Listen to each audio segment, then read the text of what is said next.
Paranoid എന്ന് പറയുന്ന ഒരവസ്ഥ ഉണ്ട്. അത് സംശയരോഗം എന്നാണ് മെയിനായിട്ട് ജനറലൈസ് ചെയ്യുന്നത്.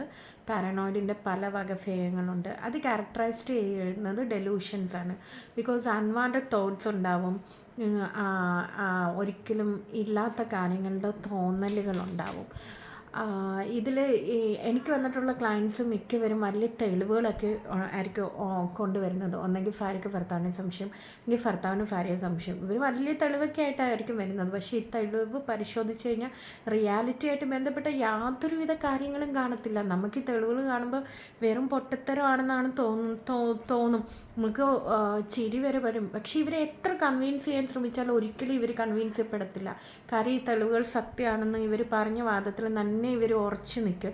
ഇതിന് പല ഫാക്ടേഴ്സ് പറയും. ഒരു മനുഷ്യൻ്റെ തലച്ചോറിൽ ഉണ്ടാകുന്ന കെമിക്കൽ ഇംബാലൻസ്, കാര്യം ബ്രെയിന് ശരിയായ രീതിയിൽ ചിന്തിക്കാത്തത് തന്നെയാണ് പാരനോയിഡിന് കാരണമാവുന്നത്. പക്ഷേ അതിന് പല ഫാക്ടേഴ്സ് ഉണ്ടാവും. എൻ്റെ അടുത്തൊരു കപ്പിൾസ് വന്നിരുന്നു.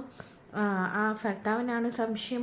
കുറേ എവിഡൻസസ് ഒക്കെ കൊണ്ടുവന്ന് ഞാൻ പറഞ്ഞു, ഈ എവിഡൻസസ് ഒന്നും ഒരു റിയാലിറ്റി ആയിട്ട് ബന്ധമില്ല, ഇതൊക്കെ എവിഡൻസസ് ആണോ? പക്ഷെ ഒരു രീതിയിൽ അഡ്മിറ്റ് ചെയ്യാൻ തയ്യാറാവുന്നില്ല. അപ്പോൾ ഈ ഒരു വ്യക്തിയുടെ ലൈഫ് ഹിസ്റ്ററി പരിശോധിച്ച് നോക്കിയപ്പോൾ വളരെ ഇൻ്റലിജൻ്റാണ്, വലിയ ഹൈസ്കൂളിലാണ് പഠിച്ചത്. പക്ഷേ ചെറുപ്പം മുതലേ പോവർട്ടി, പിന്നെ ജോലി സ്ഥലത്തുള്ള ഒരുപാട് സ്ട്രെസ്സുകൾ, കാര്യം ചില ഡിസീസസ് കൊണ്ട് തലച്ചോറിനെ ബാധിച്ചിട്ട് അത് പാരനോയിഡ് എന്ന് പറയുന്ന അവസ്ഥയിലേക്ക് പോവാം. ചില ആക്സിഡൻസിൽ ബ്രെയിൻ ഡാമേജ് ഉണ്ടായിട്ടും പോവാം. ആൽക്കഹോൾ ഇൻഡ്യൂസ് ചെയ്തേക്കുന്ന പാരനോയിഡ് ഉണ്ടാവാം. പിന്നെ ഒരു കാര്യം എന്ന് പറഞ്ഞാൽ സ്ട്രെസ് ഉണ്ടാവാൻ നേരത്ത് നമ്മുടെ ബ്രെയിൻ സെൽസ് ചൂടാവും. അങ്ങനെ നമ്മുടെ ബ്രെയിനിലുള്ള സെൽസ് ന്യൂറോൺസൊക്കെ നശിച്ചു പോകും.